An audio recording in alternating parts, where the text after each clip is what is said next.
Alright, so I cut it down this way, and then I already cut off a little bit of the sides, but anyways, then I cut it down farther, and then I flipped it over, I hammered it flatter, and then what I'm going to do is I'm going to cut the rest of this off. So that's what we're going to do now.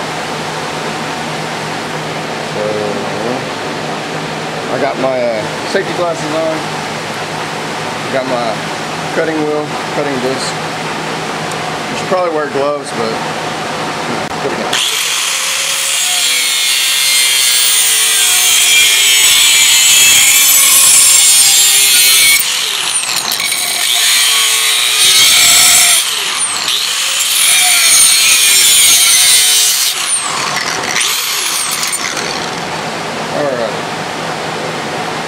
So probably just wind up cutting straight down the middle of this. I probably don't want to wash that, so I'll get to that. I'll grind off these edges so they're not sharp. I'll grind off once I cut down there, I'll grind that off so that's not sharp. And I might even, I don't know, we'll figure it out. But yeah, I'll get back with you. Alright, so got the hole marked out, drilled out, and kind of test mounted it. It worked good. So I painted both of these pieces. Not really to make it look pretty, but more or less to keep it from rusting, or to help keep it from rusting. Okay, so now we need to figure out the wiring. And I think what I'm going to do is have this hooked to the headlight switch. That way whenever the headlights are on, this is on. I don't really, I think if I have the lights on, then, or maybe I'll hook it to the high beams or something like that, I don't know. But alright, and now I need to figure out about how much wire I'm going to need to do that. So we'll, I don't know, we'll figure it out. Coming back at you. Okay, here's where we're at. Got this wired in through here into this cord. This was an old vacuum cord that broke. The motor blew out, so I kept the cord. And it's, you see, it's pretty long. So I think that'll work good enough. So. Yeah. And Bryce, he's going to try to hunt for worms. So maybe we can go fishing a little bit later. No. No, not in that hole. Do it. Do it about right here. Whoa.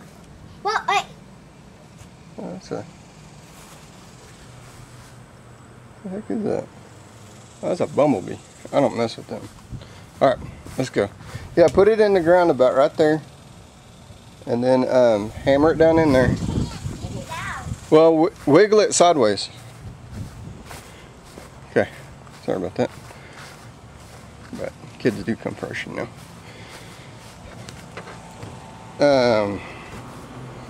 So here's this. Hopefully, because I didn't know what kind of cord I'd be using.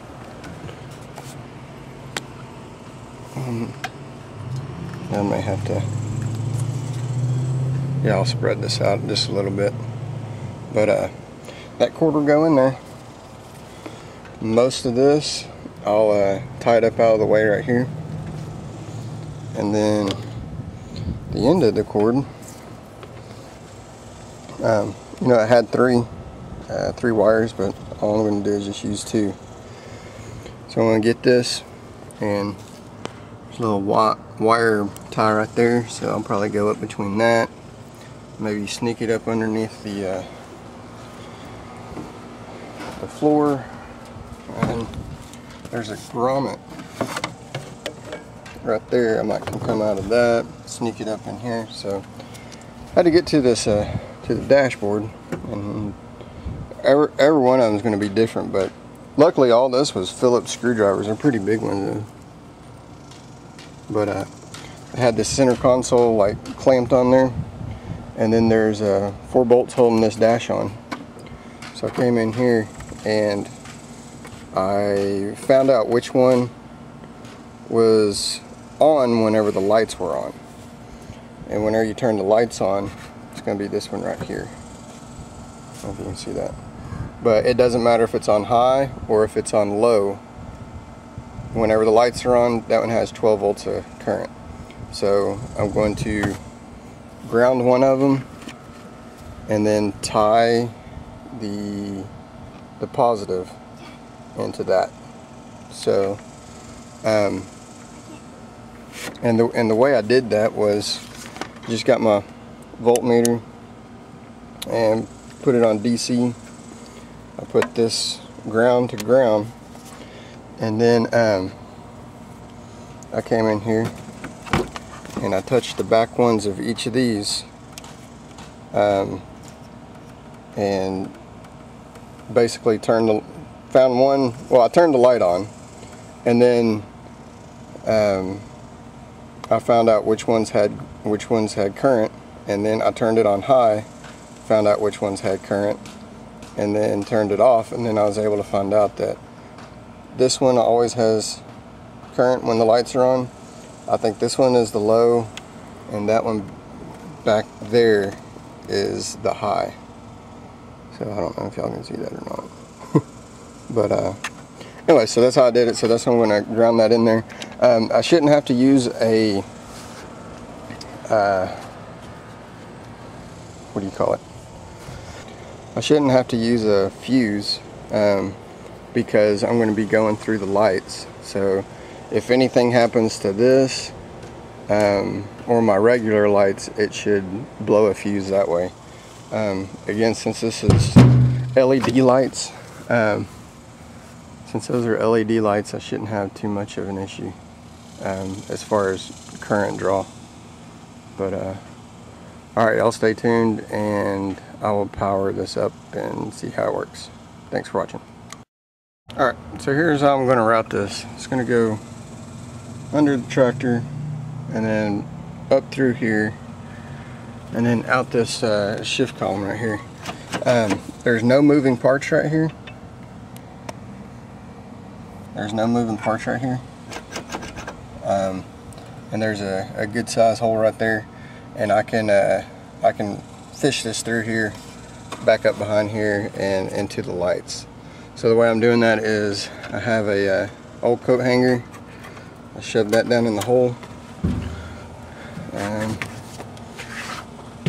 on one second, let me get down here. And then get my wire and find where that's coming out of.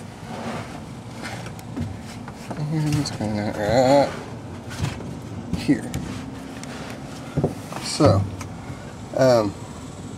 this is your brake, and that moves all the time, or that moves. So what I'm going to do is I'm going to have this wire come, up through here, and I got some some wire ties, so I can put it up through here, back up here, and fish it up through there. So all I got to do is first get this on the side that I want it over here, and then I can duct tape this to here, pull this wire out, and that should pull my wire up through where I want it. Alright, I'll get back with you.